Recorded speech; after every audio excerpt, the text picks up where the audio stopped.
തെന്നിന്ത്യൻ സിനിമയിൽ കൂടുതൽ ആഘോഷിക്കപ്പെട്ട പ്രണയ ചിത്രമാണ് വിജയ് സേതുപതി തൃഷ കൂട്ടുകെട്ടിൽ പുറത്തിറങ്ങിയ 96. സി പ്രേംകുമാറായിരുന്നു ചിത്രത്തിന്റെ സംവിധാനവും തിരക്കഥയും രചിച്ചത്. ഇപ്പോഴിതാ തൃഷ അവതരിപ്പിച്ച ജാനു എന്ന കഥാപാത്രമായി ആദ്യം നിശ്ചയിച്ചിരുന്നത് തന്നെയാണെന്ന് പറഞ്ഞിരിക്കുകയാണ് മഞ്ജു വാര്യർ.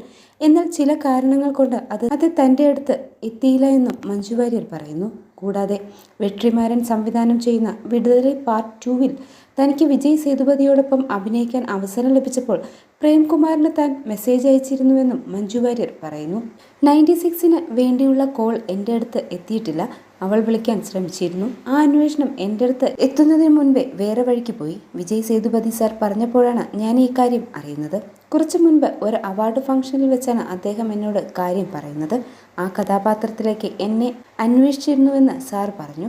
ആ സിനിമയുടെ സമയത്ത് അവർക്ക് തന്നെ എന്തൊക്കെയോ ഡേറ്റ് കൺഫ്യൂഷൻ ഉണ്ടായിരുന്നുവെന്നാണ് അദ്ദേഹം പറഞ്ഞത്. അതുകൊണ്ട് അവർക്ക് തന്നെ ഒരു പിടി ഉണ്ടായിരുന്നില്ല.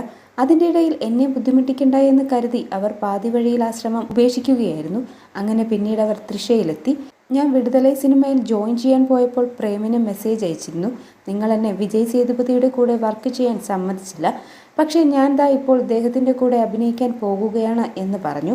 എല്ലാത്തിനും അതിൻ്റെതായ സമയമുണ്ടെന്ന് പറയുന്നത് പോലെയാണ് അത്. 96-ൽ എനിക്ക് പോലും തൃഷയെ അല്ലാതെ മറ്റൊരാളെ സങ്കല്പിക്കാൻ പറ്റില്ല എന്നാണ് മഞ്ജു വാര്യർ പറഞ്ഞത്.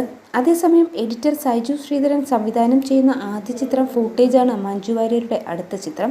വിശാഖ് നായർ, ഗായത്രി അശോക് എന്നിവരാണ് ചിത്രത്തിലെ മറ്റു താരങ്ങൾ. കൂടാതെ വെട്രിമാരൻ ചിത്രം വിടുതലൈ പാർട്ട് 2, രജനീകാന്ത്, TJ ജ്ഞാനവേൽ ചിത്രം വേട്ടയ്യൻ, പൃഥ്വിരാജ് മോഹൻലാൽ ടീമിന്റെ എമ്പുരാൻ തുടങ്ങിയ നിരവധി ഗംഭീര പ്രോജക്റ്റുകളാണ് മഞ്ജു വാര്യരുടേതായി പുറത്തിറങ്ങിയിട്ടുള്ളത്.